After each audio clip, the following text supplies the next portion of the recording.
rato en compañía entre los hermanos. Nos vamos a ir acomodando. Disculpen que hoy tuve que venir con la computadora porque se nos cortó la luz en casa y no pude imprimirla. Así que bueno. Después había un mensajito que había vuelto. Todo Santa María estaba cortado, ¿eh? No éramos nosotros solos. A ver. Bien, ¿se acuerdan los que vinieron el domingo pasado de qué estábamos hablando? A ver, Emilio, ¿sabe de qué estuvimos hablando, Emilio?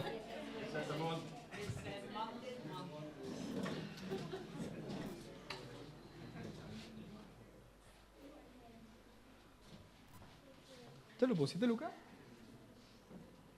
Uy, no, pone serio entonces. Bueno, empezamos a aprender sobre el Sermón del Monte. El Sermón del Monte está puesto en 3 capítulos: Mateo 5, Mateo 6 y Mateo 7. Así que empezamos por el capítulo 5, así que ya pueden ir abriendo las Biblias. Mateo 5, y como hemos avanzado un montón el domingo pasado, ¡qué sorpresa! Dios lo bendiga, ¿cómo está? Dios lo bendiga. Y como hemos avanzado un montón, llegamos hasta el versículo 3. Del 5.1 al 5.3. O sea, vimos 3 versículos nada más. Un montonazo. Eso nos llevó más de 1 hora el domingo pasado, así que vamos a ver si llegamos al 6 o al 7. Y hablando un poco de lo que decía Lucas, recién en la Cena del Señor, hablaba de reinos. Y hablaba de cómo se pasaba de un reino al otro. Y la verdad es que se pasa de un reino al otro viviendo los estatutos y las leyes del reino al que me voy a ir a vivir. ¿Bien? Ahora, el reino de Dios tiene muchas leyes. Muchas leyes tiene el reino de Dios. Yo le había dicho el domingo pasado que tenía 365 puntos que no teníamos que hacer y 285 que sí teníamos que hacer. O sea, imagínense que hay muchas. Pero sin embargo, Dios ha derramado esa gracia que decía Lucas a través de Jesús, que si antes no la podíamos cumplir, ahora con Cristo en nuestra vida sí la podemos cumplir, porque humanamente no se podían cumplir. Pero con el Espíritu Santo dentro de nosotros sí se pueden cumplir. No pensando en las cosas que tenemos que hacer, sino que naturalmente el Señor obrando en nosotros vamos cumpliendo esas leyes. Pero la verdad es que a las leyes hay que saberlas.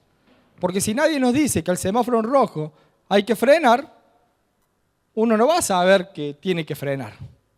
Uno va a decir, ay, qué linda lucecita, está bien en la decoración de la calle y paso de largo. Pero en realidad hay una ley que dice que si hay una luz roja, ¿qué tenemos que hacer? Tienen que frenar. ¿Cuántos frenan en la luz roja? ¿Ninguno? Ninguno levantó la mano, ¿eh? Ninguno levantó la mano, ¿eh? Por favor, si no cumplimos esa, estamos más que mal. También otra cosa para agregar, el domingo pasado estuvimos, hablando, es muy importante que por ahí, yo esta semana no la subí a la predicación en el canal de YouTube, pero sí la voy a subir esta semana. Palabra que la subo. Cosa que los que no vinieron el domingo pasado puedan escuchar toda la introducción y puedan engancharla bien, porque si no se van a quedar con una pata sin haberla escuchado. Así que por eso tengo como que continuar. Pero sí puedo agregar, con una cosa que aprendimos el sábado, los que tuvimos la reunión de servidores allá en Córdoba, de pastores y líderes, es cuál es el significado de la Torá o del Antiguo Testamento o de lo que serían las leyes y los profetas que nos dice la palabra. Ahora de los que estábamos allá, ¿te acuerdas, Santi y Franco? ¿Qué es lo que era? Era dar en el blanco. Eso significa Torah, ¿no? Dar en el blanco. Si yo doy en el blanco, tengo un camino hacia la felicidad. Entonces también la Torah, lo que sería el Antiguo Testamento, es instrucción, enseñanza y corrección. Eso significa. Entonces, nosotros, teniendo el Antiguo Testamento, vamos a conocer, vamos a aprender las enseñanzas para caminar correctamente. No es que el Nuevo Testamento anula el Viejo Testamento o el Antiguo Testamento, sino que Jesús en el Nuevo Testamento da la buena interpretación. Y lo único cumplido del Antiguo Testamento es la ley levítica, la de los sacrificios, en donde ya no hay que sacrificar más nada. ¿Por qué? Porque Jesús ya hizo el sacrificio. Entonces, no, si alguno quiere sacrificar un cordero, no le meta la excusa que sacrificarlo para Dios porque se lo quieren comer. Eso es otra cosa. Pueden invitarme si quieren. Avisen. Y hacemos el sacrificio juntos. Más que todo cuando esté la carne asada, no antes, ¿no? Pero en la ley, la parte de los sacrificios, eso ya está cumplido. ¿Por qué? Porque Jesús ya cumplió el sacrificio. Ahora, todas las otras leyes es necesario saberlas. Para saber qué es lo que tenemos que hacer y qué es lo que no tenemos que hacer. Entonces Jesús se toma ese tiempo, en Mateo 5, 6 y 7, en el Monte de los Olivares, a enseñar estas cosas. Y empieza con las bienaventuranzas, que dice, bienaventurados. Los que estuvieron el domingo pasado se deben acordar qué es lo que significaba bienaventurados. ¿Qué significaba bienaventurados? Felicísimos. Y le podemos poner 3 sisísimos más también. Encima que me cuesta decir las S, más S todavía. Pero es eso, es muchas veces feliz. Eso significa bienaventurado. Habíamos visto la primer bienaventuranza, que está en el versículo 3, que era bienaventurados los pobres en espíritu, ¿no? ¿Qué dice? ¿Qué pasa? ¿Por qué van a ser felices los pobres en espíritu? Porque de ellos es el reino de los cielos. ¿Qué significaba ser pobre en espíritu? Era reconocer que nada es nuestro. Hoy se lo resumo. Después escuchen, porque no fue eso solo, sino tiene mucho significado más. Ahora vamos a pasar ya de lleno a lo que sería la segunda bienaventuranza, que está en el versículo número 4. ¿Qué dice el versículo número 4? Dice, bienaventurados los que lloran, porque ellos recibirán consolación. Vamos de vuelta. Bienaventurados, felicísimos los que lloran, porque ellos recibirán consolación. En el Código Real, que sería el Nuevo Testamento de la Biblia judía, dice, cuán bendecidos son los que gimen como enlutados, porque ellos serán consolados. Es una traducción del hebreo al castellano, directamente. ¿Qué significa esto? Tenemos que saber qué es lo que significa llorar. Llorar significa derramar lágrimas en señal de dolor, de tristeza, de alegría o de necesidad. A ver, dolor, tristeza, alegría o necesidad. Por ahí los hombres no conocemos mucho el sentimiento de llorar. Somos como más duros por ahí los hombres, en ese sentido. Pero por ahí las mujeres como que la conocen más rápido porque automáticamente ahí nada más tienen flojo las lágrimas, entonces salen. Sí, está bien. Otro diría que tienen el espíritu jezabélico y tienen la manipulación, pero no lo vamos a decir a eso. Bueno, me tiraron con algo, tengo que defender a los hombres. Es así. No, pero sea hombre o sea mujer, todos tenemos una sensibilidad en el corazón. Algunos la manifiestan rápidamente llorando por las lágrimas, pero a veces el lloro no es solamente en las lágrimas. A veces el corazón te puede estar llorando y la lágrima no sale, pero el corazón llora. Y a esto se refiere. A esto se refiere. Bienaventurados los que lloran, porque ellos recibirán consolación. Cuando uno tiene ese corazón sensible de poder llorar, ahora no se vayan y se peguen para llorar, ¿no? Sino que realmente llore el corazón, dice que van a recibir consolación. ¿Y por qué van a recibir consolación? A ver, si lloro por cualquier cosa, ¿es que voy a recibir consolación de Dios? No, no es por cualquier cosa. No es por cualquier cosa. Son por ciertos motivos que vamos a ver ahora en la Biblia. Uno de los motivos, por ejemplo, lo tenemos en Mateo 26, 75. A ver, busquemos Mateo 26, 75. ¿Qué nos dice?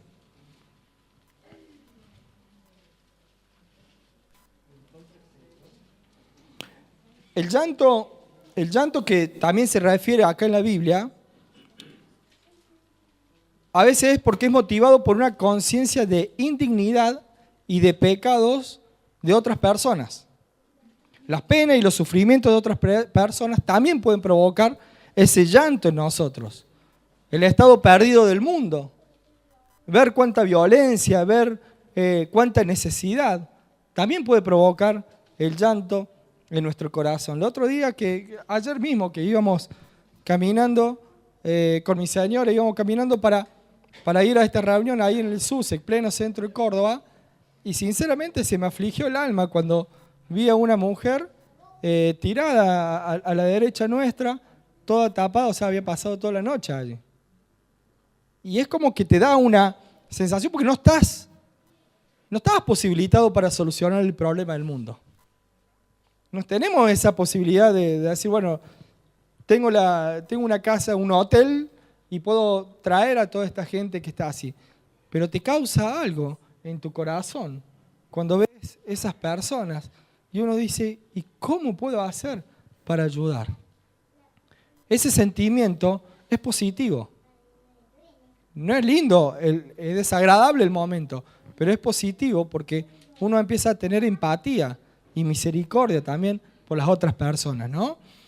Pero en el caso acá de Mateo 26, 75, dice, entonces Pedro se acordó de las palabras de Jesús que le había dicho, antes que cante el gallo me negarás 3 veces, y saliendo fuera lloró amargamente. ¿Qué le pasó a Pedro? Él había dicho que no lo iba a negar a Jesús. Pero de repente cuando lo apresan a Jesús y empiezan a perseguir a todos los que estaban con Jesús, llega un momento en donde le preguntan a Pedro si él era el que había estado con Jesús y él dice que no. Lo niega 3 veces, tal cual como se cumple la palabra. Y cuando siente el sonido del gallo, no del gallo, el kikiriki, sino el cambio de guardia, que era el sonido del gallo, las trompetas del cambio de guardia, ¿qué pasó? Pedro salió afuera y dice que lloró amargamente. ¿Cuál es el llanto? Si uno dice, pero si lo estuvo negando al Señor. ¿Qué tiene de positivo? Tiene de positivo el arrepentimiento. Tiene de positivo que se dio cuenta que había defraudado a Jesús, que había defraudado al Hijo de Dios, a quien estaba dando la vida por él, lo estaba defraudando. Entonces el llanto fue de tirarse al piso y buscar ese perdón de Dios por lo que él había hecho. Ese llanto, ¿qué dice? Bienaventurado, porque va a recibir consolación. ¿Recibió consolación Pedro? Claro que sí. Claro que sí la recibió. ¿Saben cuándo? Cuando Jesús resucita y después se junta con Pedro, le dice, Pedro, ¿me amas? Sí, le dice Pedro. Y le vuelve a decir, Pedro, ¿me amas? Sí, Señor, te amo, dice. Y le vuelve a decir, Pedro, ¿me amas? ¿Y por qué 3 veces le pregunta, ¿me amas? Por las 3 veces que lo negó. ¿Por qué tuvo esa posibilidad Pedro de ser limpiado por lo mal que había hecho. ¿Por qué? Porque lloró. Porque fue un arrepentimiento genuino lo que había sucedido en Pedro. El miedo lo invadió a Pedro. El miedo lo invadió y negó a Jesús. No lo tendría que haber hecho. Pero sin embargo él lo hizo, negó. Y fue tan grande el peso que tuvo por haber negado a Jesús, que lo que le produjo en su corazón fue un llanto de arrepentimiento. Entonces quiere decir que cuando nosotros defraudamos a Dios, tenemos que tener este sentimiento. Pero un sentimiento que nos conduzca a Dios. Entonces yo fallo a Dios, y no es que tengo que tener este sentimiento permanentemente fallando todos los días, no. Sino que en alguna ocasión que estuve distraído y le fallé a Dios, lo primero que me tiene que producir en mi corazón es ese llanto de arrepentimiento, de buscar arreglar lo que uno rompió. Porque Jesús no dijo, no, después, cuando estaba en la cruz, no, Pedro me negó, así que por este no morí. No hizo eso Jesús. Jesús lo mismo murió y resucitó por Pedro. Y después fue y tuvo el tiempo de ponerlo en un proceso de sanación por lo que había sucedido. Ese es un motivo. Vamos a ver otro motivo. Lucas 19. Lucas 19, 41.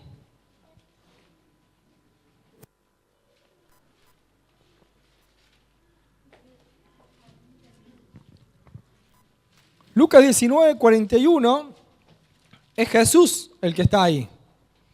Y dice, y cuando llegó cerca de la ciudad, al verla, lloró sobre ella. ¿Por qué lloró Jesús? ¿Por qué piensan que pudo haber llorado Jesús? Dice que al ver la ciudad, lloró sobre ella. ¿Qué había en la ciudad? La ciudad estaba perdida y sin pastor. La ciudad estaba perdida y no tenía una conducción. La ciudad estaba perdida y no había quien se pusiera delante de ellos para llevarlos hacia los lugares de pastos delicados, ¿no? De verdes pastos y delicados. No había quien. Entonces yo me imagino a Jesús sobre un monte, mirando la ciudad, como tal vez estaban haciendo por ahí orgías, o mujeres prostituyéndose, o hombres golpeándose, o ver, qué sé yo, los niños limpiando los vidrios de los autos.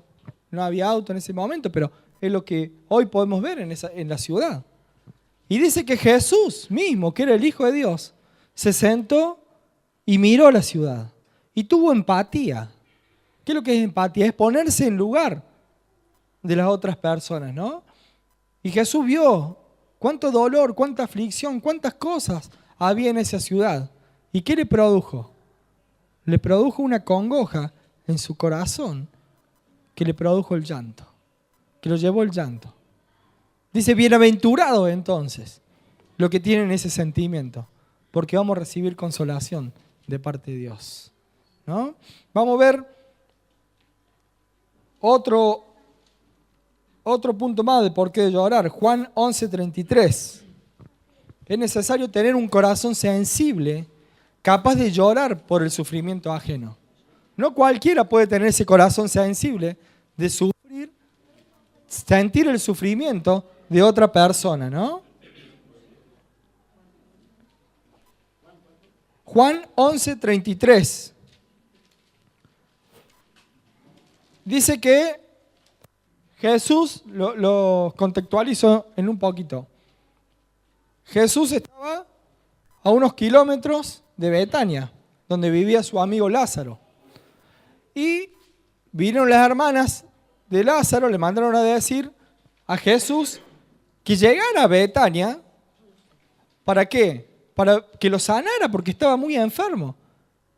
Entonces Jesús dice, bueno, ya voy a ir. Y esperó 4 días Jesús ir.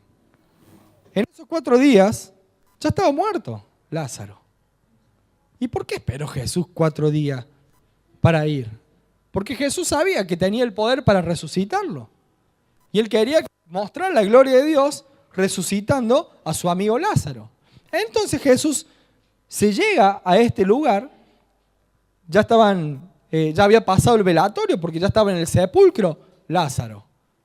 Entonces Lázaro estaba dentro del sepulcro y en el lutado duraba más o menos una semana, dura 7 días. Entonces durante 7 días están llorando al lado de la tumba y oran y se consuelan. Y dice que Jesús llegó y vio mucha gente llorando, afligida por la muerte de Lázaro. Y vamos a leer, ¿qué dice? Juan 11:33. Dice, Jesús entonces, al verla llorando, a la hermana de Lázaro, y a los judíos que la acompañaban, o sea, toda la gente que estaba ahí en el velatorio, ¿no? También llorando, se estremeció en espíritu y se conmovió. Y dijo, ¿dónde le pusisteis? Le dijeron, Señor, ven y ve. Y dice el 35, Jesús lloró. Entonces está claro que Jesús no lloró por la muerte de Lázaro. Porque si seguimos leyendo los versículos siguientes, dice que Jesús le dice, bueno, abran la puerta, abran la piedra, corran la piedra, levántate, le dice a Lázaro. Y Lázaro se levantó y resucitó. Pero el dolor que tenía Jesús, que le produjo el llanto, fue el llanto de los demás. La aflicción de los demás. Eso es empatía directamente por las personas. Que uno ve a una persona que está pasando por un mal momento y se larga a llorar y uno se larga a llorar junto con ese. ¿Por qué? Y porque el otro estaba llorando. Porque podía tener la empatía de poder sentir el sufrimiento de la otra persona. Entonces, bienaventurados los que tienen esa empatía de poder llorar, ¿no? Vamos a ver otro caso del llanto. Gálatas 4:19. Este sufrimiento también es el sufrimiento de la producción en el servicio del cristiano. Acá hay muchos que servimos a Dios. Hay muchos que servimos a Dios. ¿Y cuánto dolor nos produce cuando le hablamos a las personas y por ahí nos rechazan? Por ahí uno le dice que no haga esto y después termina haciendo eso y ve cómo se golpea. Entonces esto es esencial porque el apóstol Pablo, el que escribe, dice en Gálatas 4:19, hijitos míos, por quienes vuelvo a sufrir dolores de parto hasta que Cristo sea formado por vosotros. Hijitos míos, dice, o sea, a quien Pablo les enseñaba y le predicaba, dice, por los cuales vuelvo a sufrir dolores de parto. Porque uno sufre hasta que las personas terminan madurando en la fe. Uno sufre y llora también. Y pela las rodillas orando y orando por las otras personas. Por las personas que Dios ha puesto a su cargo. ¿Y cuánto se sufre? ¿Cuántas veces ha ido a la casa, golpeaste la puerta, hablaste, se sintieron bien, después se acercan a Dios, después pasa algo, se alejan y después vuelven y se alejan? ¿Cuánto sufrimiento hay? Porque empieza a haber ese amor por las personas. Bien, el apóstol Pablo también lo sufrió. ¿Hasta cuándo? Hasta que Cristo sea formado. Porque una vez que ya maduraron, ya está, caminan solos. Ya no hace falta más estar encima de las personas. Entonces cuando son bebés espirituales, también hay que estar encima. ¿Por qué? Por las necesidades, porque hay que darle el alimento justo, porque necesitan tal nutriente y hay que dárselo. Entonces hay que darle la palabra justa para que puedan crecer espiritualmente, ¿no? Quienes sufren eso, yo les voy a decir que la palabra de Dios nos promete que va a haber consolación. La palabra de Dios nos promete que va a haber consolación por esos sufrimientos. Veamos, si no, cómo se cumple en Salmos 126:5. Salmos 126:5. que vamos despacio, vamos tranquilos con la bienaventuranza, pero por lo menos las vamos a saber. Vamos a ver qué significa cada cosa. Dice el Salmo 126, 5, los que sembraron con lágrimas, con regocijo segarán. Irá andando y llorando el que lleva la preciosa semilla, mas volverá a venir con regocijo, trayendo sus gavillas. A ver, de vuelta. Los que sembraron con lágrimas, ahí Franco, cada 2 por 3 me habla. ¿Y qué me dice? No, los chicos, y sufre por ustedes los jóvenes que están acá, sufre por ustedes y sufre por los otros que no están también. ¿Por qué? Porque uno quiere lo mejor para la otra persona. Uno conoce qué es lo mejor y entonces sufre. Así como sufrimos todos los que sembramos. ¿Y cómo se siembra? Con lágrimas. Pero ¿qué dice la palabra? Con regocijo van a cosechar, dice, ¿no? Hasta que Cristo, irá andando y llorando el que lleva la preciosa semilla, pero más volverá a venir con regocijo, trayendo sus gavillas. Va a haber regocijo. ¿Por qué? Porque después, cuando una persona, aunque sea una, le pudiste transformar su vida y dejó de ser un infeliz para vivir una vida en felicidad y en plenitud, eso te da mucho regocijo. De repente ver una familia destruida que le presentaste, vivir bajo los preceptos de Dios y las volvés a ver unidas. Uno no hizo nada, solamente sembró. Te produce regocijo. Porque después lo que sufren son los chicos. Lo grande, cada uno hace su familia y ya está. Pero los chicos sí que la sufren. ¿Y cómo se sana eso? Sabrá Dios si se llega a sanar. Entonces, cuán importante es poder sembrar y ayudar. ¿Cuántos matrimonios rotos vemos? ¿Cuántas parejas destruidas? ¿Cuántos chicos perdidos? ¿Cuánta gente que busca cualquier otra cosa antes que acercarse a Dios? Parece que Dios fuera algo liviano y en realidad todo lo contrario. Dios puede sanar tu alma, puede sanar tu vida y te puede marcar un rumbo a ser felices plenamente. Eso es dar en el blanco, ¿no?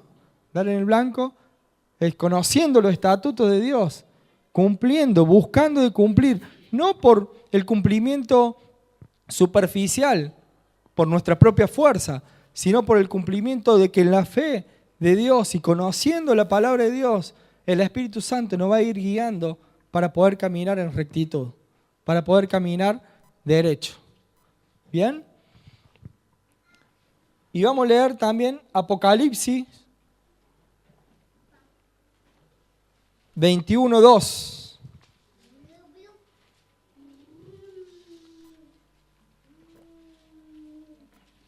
Y acá hay una promesa. Hay una promesa. Vieron que algunos dicen que Apocalipsis es todo malo, todo es apocalíptico, pero esto es lindo. Miren lo que dice el 21:2. Y yo, Juan, vi la santa ciudad, la nueva Jerusalén, descender del cielo de Dios, dispuesta como una esposa ataviada para su marido. Y oí una gran voz del cielo que decía: he aquí, el tabernáculo de Dios con los hombres, y Él morará con ellos, y ellos serán su pueblo, y Dios mismo estará con ellos como su Dios. ¿Enjugará Dios? ¿Qué cosa? Se cumple la consolación entonces, ¿no? Enjugará Dios toda lágrima de los ojos de ellos, y ya no habrá muerte, ni habrá más llanto, ni clamor, ni dolor, porque las primeras cosas pasaron. Qué linda promesa, ¿no? Yo me tomo de esa promesa que Dios va a enjugar nuestros ojos, nuestras lágrimas. Y vamos a estar cuando estemos cara a cara con Dios, ya no va a haber llanto, ya no va a haber dolor, ya no va a haber muerte. Pero tenemos que seguir ese camino para poder llegar a esto, ¿no? Para poder llegar a recibir esa promesa Esa promesa que todos esperamos, ¿no? La segunda venida de Jesús. Lo que estábamos proclamando recién cuando se hizo la cena del Señor, ¿no? Cada vez que se hace la cena del Señor, estamos diciendo de que Jesús va a venir a buscarnos. De que Jesús va a venir a buscarnos, ¿no? Ese tabernáculo de Dios en donde nosotros vamos a poder habitar cara a cara con Dios. ¿Bien? Vamos a la siguiente bienaventuranza. Mateo 5, versículo 5. ¿Vamos bien? Dice, bienaventurados los mansos. ¡Ay! Esta va a estar difícil. Hay uno que se ríe ahí, mirá. Bienaventurados los mansos, porque ellos recibirán la tierra por heredad. ¿Cuántos chispitas habrán, no?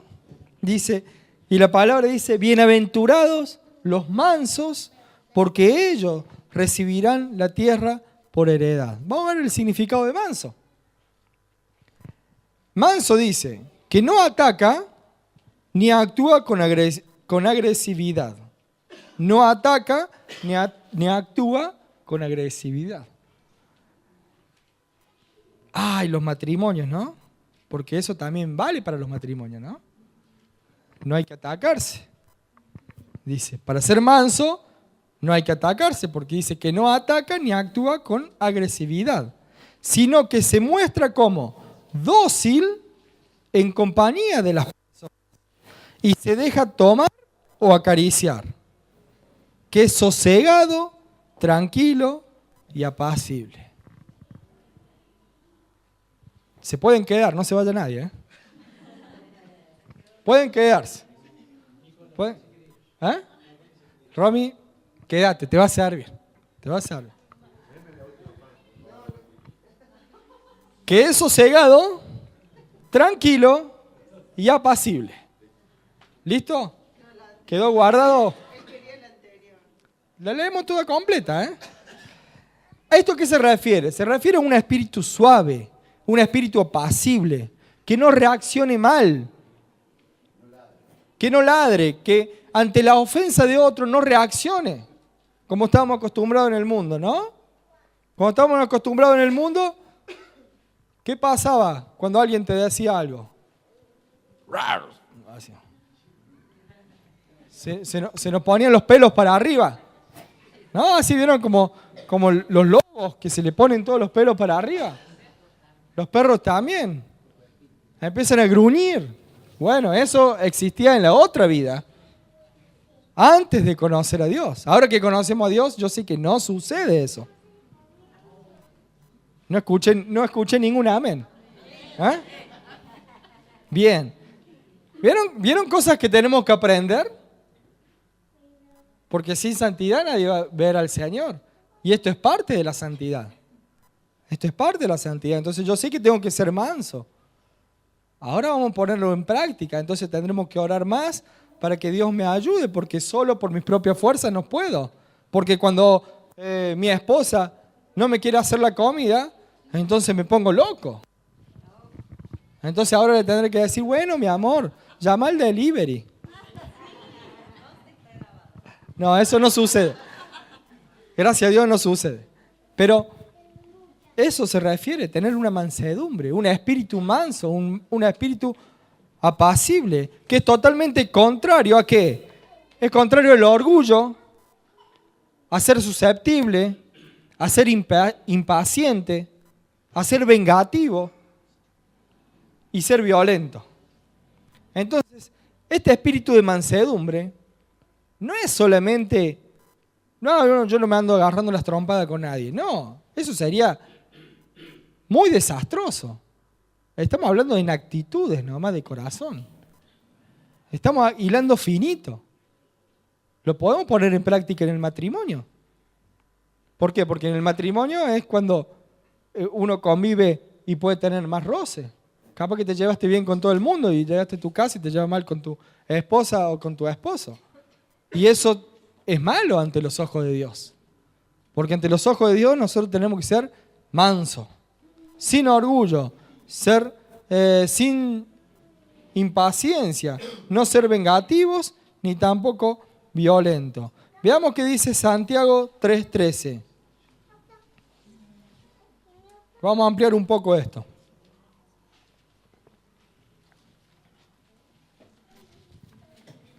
Dice, ¿quién es sabio y entendido entre vosotros? Santiago 3:13 dice, ¿quién es sabio y entendido entre vosotros?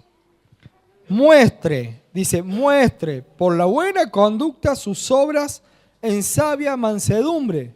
Una persona sabia es mansa. Una persona sabia es mansa. El que actúa por impulso es más parecido a un animalito que a una persona con razonamiento y con sabiduría. Porque si yo voy a un perro y le pego en el hocico, no voy a esperar que el perro razone y me diga te voy a perdonar. ¿El perro qué va a hacer? Automáticamente me va a querer morder. ¿Por qué? Porque es un animalito. Y así como perro, cualquier animal que le haga algo me va a reaccionar de esa manera. Actúa por instinto. Cuando nosotros actuamos de esa manera, estamos actuando por instinto, igual que un animal. Nosotros tenemos una razón, tenemos algo distinto, ¿no es cierto? Entonces tenemos que tener una sabiduría. Dice, quien es sabio y entendido entre vosotros, muestre por la buena conducta sus obras en sabia mansedumbre.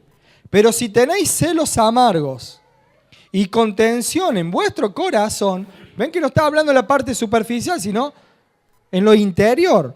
Si tenéis celos amargos y contención en vuestro corazón, no os jactéis ni mintáis contra la verdad, porque esta sabiduría no es la que desciende de lo alto, sino terrenal, animal, lo dijeron ustedes, y diabólica. A ver, ¿de dónde viene cuando no somos mansos?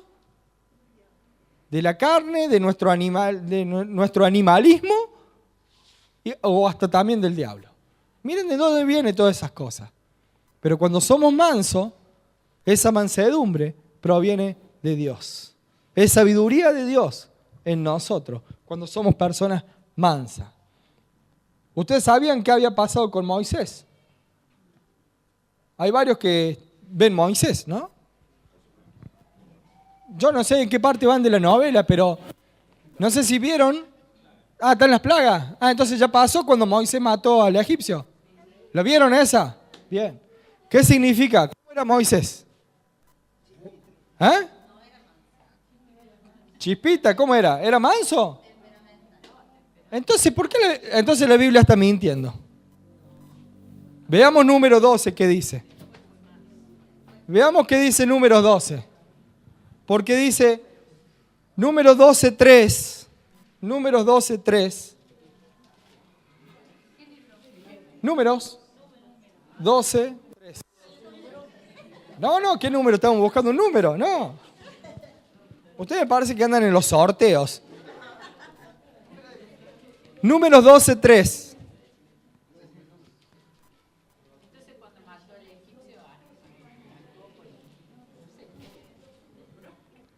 Dice la Biblia, en Números 12:3, y aquel varón Moisés era muy manso. Y ustedes me acaban de decir que era chispita.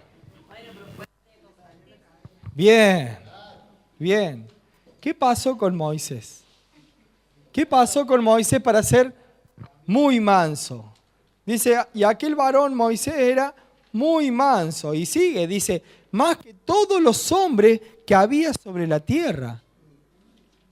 Luego dijo Jehová a Moisés, a Aarón y a María, salid vosotros tres del tabernáculo de reunión.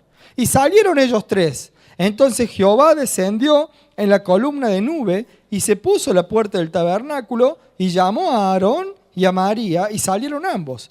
Y él les dijo, oíd ahora mis palabras. Cuando haya entre vosotros profeta de Jehová, le apareceré en visión, en sueños hablaré con él. No así a mi siervo Moisés, que él es fiel en toda mi casa. Cara a cara hablaré con él, y claramente, y no por figuras, y verá la apariencia de Jehová. Porque pues ¿no tuviste temor de hablar contra mi siervo Moisés? ¿Saben qué había pasado? María y Aarón habían estado hablando mal de Moisés. Y fíjense el proceso que tuvo Moisés de haber sido un tipo agresivo que llegó a matar a una persona, en las manos de Dios terminó siendo el hombre más manso de toda la tierra. No solamente eso, sino que Dios lo defendió a quienes habían hablado mal de él. Y le dijo, Dios le dijo, yo no voy a hablar más con nadie cara a cara. Con ustedes son profetas, listo, con ustedes voy a hablar en visión, en sueños. Pero yo cara a cara voy a hablar con Moisés, con mi siervo Moisés, con el manso. ¿Qué pasó con Moisés? Tuvo un encuentro con Dios. Nosotros, si tenemos ese encuentro con Dios, no importa que hayamos sido como ese Moisés chispita, creyendo llevar el mundo por delante, con sus propias fuerzas, sino que si realmente nos arrepentimos, quitamos nuestro orgullo, nuestras soberbias, y nos ponemos en la mano de Dios, vamos a ser personas mansas, igual que Moisés. Moisés no era el hijo de Dios, ¿no? Porque a veces uno toma la comparación de Jesús y dice, bueno, pero Jesús era el hijo de Dios. Moisés era un hombre común, igual que nosotros. Y sin embargo, pudo ser amansado en las manos de Dios.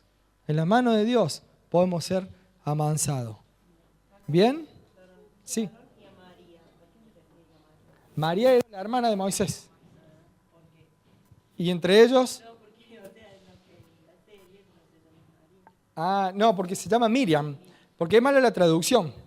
En realidad, María es Miriam. Aún la Virgen María es Miriam, no es María. La traducción real es Miriam. Igual que Jesús es Yeshua. Bueno, y así todo un montón de nombres que están malas las traducciones. Pero sí, la traducción de la novela me parece que es más correcta porque el verdadero nombre es Miriam. Dice 2 Timoteo 1:7. A ver si es verdad qué le pasó a Moisés. Que al ser moldeado, ¿qué tuvo para ser moldeado Moisés? Dice 2 Timoteo 1:7.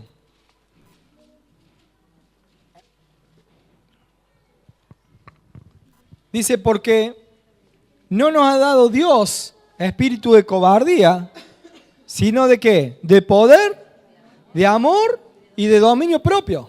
3 cosas. Poder, amor y dominio propio. Si Dios da ese espíritu, y no nos da un espíritu cobarde, nos da un espíritu de poder, amor y dominio propio, significa que uno se puede autocontrolar ante todas esas situaciones. Ante una situación de una violencia, ante una situación en donde uno puede reaccionar mal, Dios te dio un espíritu en donde lo podés controlar. No al espíritu, a nosotros mismos nos podemos controlar. De decir, no, voy a respirar hondo y voy a actuar como tengo que actuar. Porque si uno se tomara esos 3 segundos, no reaccionaría, pensaría y después actuaría. Pero eso no se puede hacer humanamente. Humanamente lo va a poder hacer una vez, 2 veces. Pero sobrenaturalmente, con el Espíritu Santo, lo va a poder hacer todas las veces. En todo momento va a poder tener ese autocontrol, porque Dios no nos dio ese espíritu de cobardía, ¿no? Vamos a Gálatas 5:22.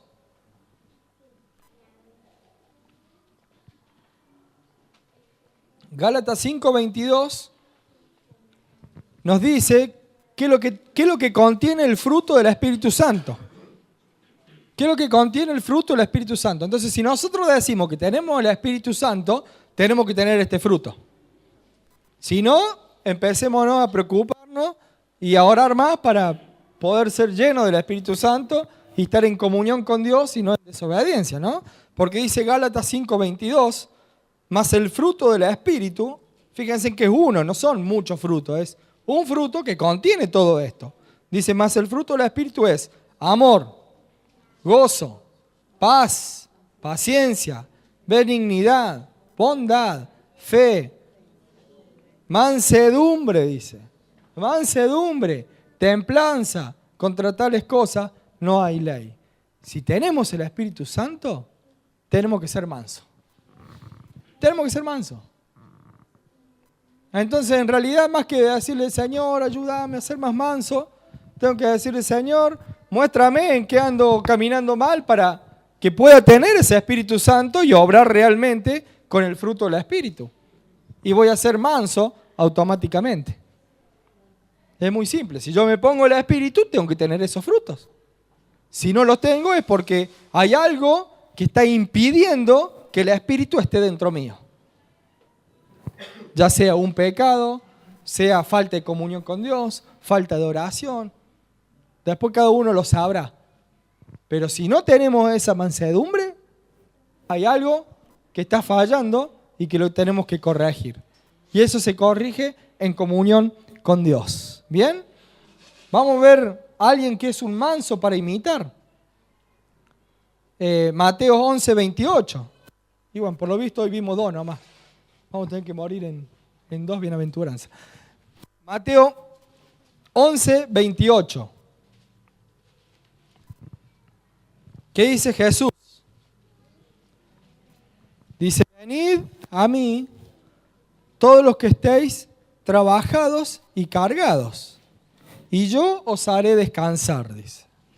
Llevad mi yugo sobre vosotros y aprended de mí, que soy manso y humilde de corazón, y hallaréis descanso para vuestras almas, porque mi yugo es fácil y ligera mi carga. Alguno piensa que por ser manso tiene que ser un tímido, que se tiene que dejar hacer lo que sea, y no es así. A Jesús no le hacían lo que querían. Jesús tenía autoridad. Jesús donde iba, causaba algo. A Jesús nadie lo pasaba por arriba. Es más, cuando pusieron en el templo a hacerse negocio, Jesús fue y lo sacó a todos, Y estaba Jesús solo. Y sin embargo, ¿cómo lo sacó a todos los comerciantes? Se ve que tenía un carácter bastante nivelado. Sabía cómo decir las cosas en el momento justo y cómo decirlo. Entonces no significaba que ser manso es ser sonso. Hay una diferencia. Como decía el chavo. No ser menso, sino ser manso. Y el carácter manso no es dejarse pisotear, es ser correcto. Ser correcto. Y por último, vamos a ver Mateo 21:4, que dice, todo esto aconteció para que se cumpliese lo dicho por el profeta, cuando dijo, decid a la hija de Sión, he aquí tu rey viene a ti, manso y sentado sobre una asna, sobre un pollino, hijo de animal de carga. Viene a ti manso. Jesús es manso por naturaleza. Y nosotros podemos tener esa mansedumbre. Porque es simple.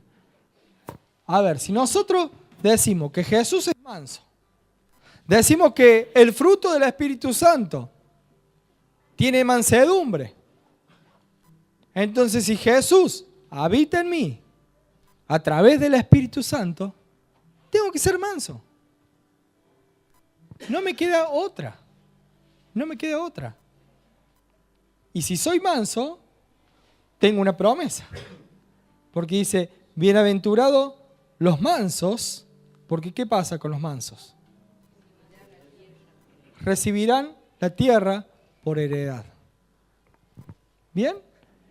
Seguiremos el domingo que viene y vamos a ir enseñando las bienaventuranzas y vamos a llevar a esta profundidad.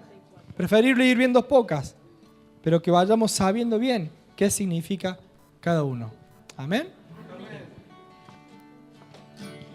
Este es mi deseo. 164.